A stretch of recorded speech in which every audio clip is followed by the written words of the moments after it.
ঘটনাটা প্রায় ৬ বছর আগে। সাগরের ফোনে একটা রং নাম্বার থেকে কল আসে।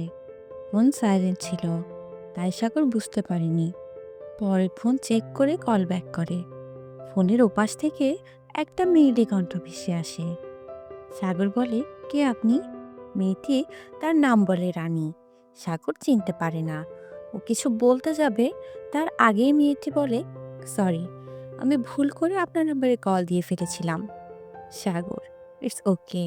আপনার বাসা কোথায়? খুলনায়। তাই নাকি? আমার বাসাও খুলনাতে। এভাবে কথা এগিয়ে যেতে থাকে। একটা সময় পর ফোনটা কেটে যায়। সাগর আবার যখন কল ব্যাক করে, তখন রানীর ফোন অফ আসছিল। ও ভাবে হয়তো কোনো কারণে ফোনটা অফ হয়ে গেছে।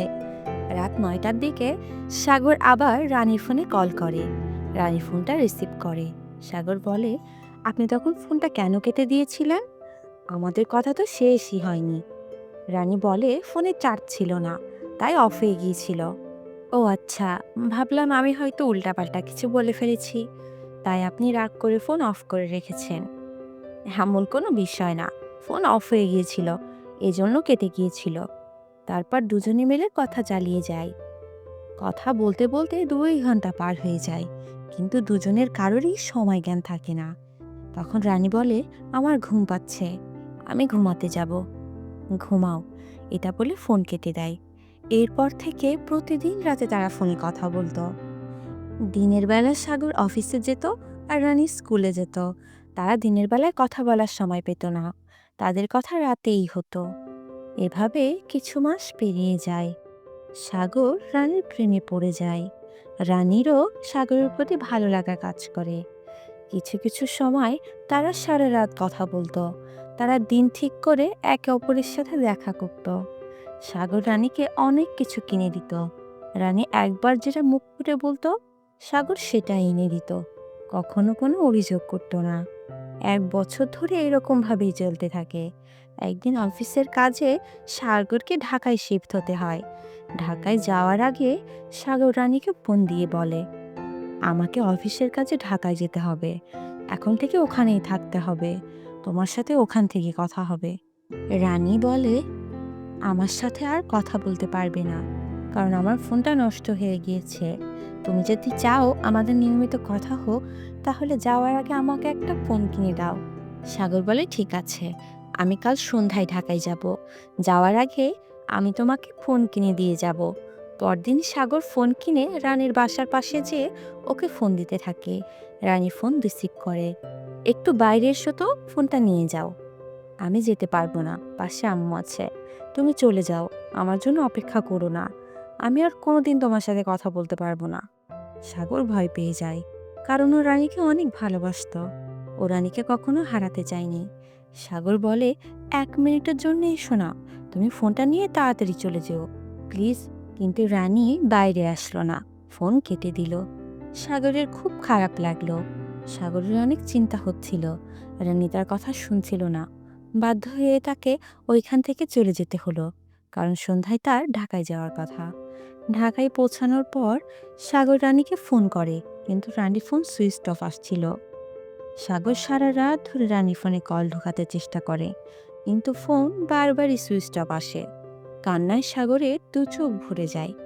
দেখতে দেখতে 2টা মাস চলে যায়। সাগর প্রতিদিনই রানীর ফোনে কল ঢোকানোর চেষ্টা করত। সাগরের মন ভেঙে গিয়েছিল।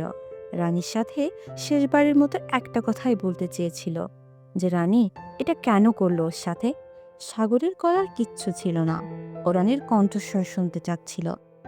একদিন সাগর রানীর ফোনে কল করে। ফোনে কল হতে থাকে। সাগরের বুক ধুকভুক করতে থাকে। এতদিন পরে রানীর ফোন অন পেয়েছিল, কিন্তু রানী ফোন রিসিভ করছিল না। সাগর 3-4 বার ফোন করে, তো রানী ফোন রিসিভ করে। সাগর কিছু বলার আগেই রানী বলে ওঠে, আম্মু আমাদের বিষয়ে সব জেনে গেছে, তোমার সাথে আমার আর কথা বলা সম্ভব নয়, কোনো ঝামেলা করো না। এটা বলে ফোন কেটে দেয়। সাগরের 2 চোখ দিয়ে অঝরে পানি ঝরতে থাকে। দিন কেটে যেতে থাকে। সাগর প্রতিদিনই রানীর কথা মনে করত, কিন্তু সাগরের কিচ্ছু করার ছিল না। কাউকে তো আর ভালোবাসায় ফোর্স করা যায় না, তাই না? কিন্তু ও রানীকে ভুলতেও পারছিল না। আবারও 2-3 মাস কেটে যায়। সাগর রানীর ফোনে কল দেয়। রানী ফোন উঠায়। তোমাকে খুব মনে পড়ছে। সাগর বলে, তুমি আমার সাথে একটু কথা বলো। কেন করছে এমন আমার সাথে? কে তুমি? তোমাকে চিনি না আমি। ফোনের ওপাশ থেকে এই কথাগুলো ভেসে আসে সাগরের কানে। আর কখনো আমাকে ফোন করবে না। আমার বিয়ে হয়ে গেছে। এভাবে ডিস্টার্ব কেন করছো? এটা বলেই ফোন কেটে দেয়। কথাগুলো শোনার পরে সাগরের বুকে ব্যথা অনুভব হয়। তার দম আটকে আসে। সাগর রানীকে অনেক ভালোবাসতো। ওর সাথে একটাবারের জন্য ভালোভাবে কথা বলতে চাইতো। কিন্তু রানী সাগরের সাথে কথা বলতে রাজি ছিল না। সাগর বারবার রানী ফোনে কল দিতে থাকে। রানী ফোন রিসিভ করে, ফোনটা অন্য ছেলের কাছে দেয়। সাগর মনে মনে ভাবে হয়তো সেটা তার স্বামী ছিল, কিন্তু সে শিওর হতে পারছিল না। তারপর ছুটিতে যখন সাগর বাড়িতে যায়, সত্যিটা জেনে তার মন আরও ভেঙে যায়। কারণ রানীর তো বিয়েই হয়নি এখনো।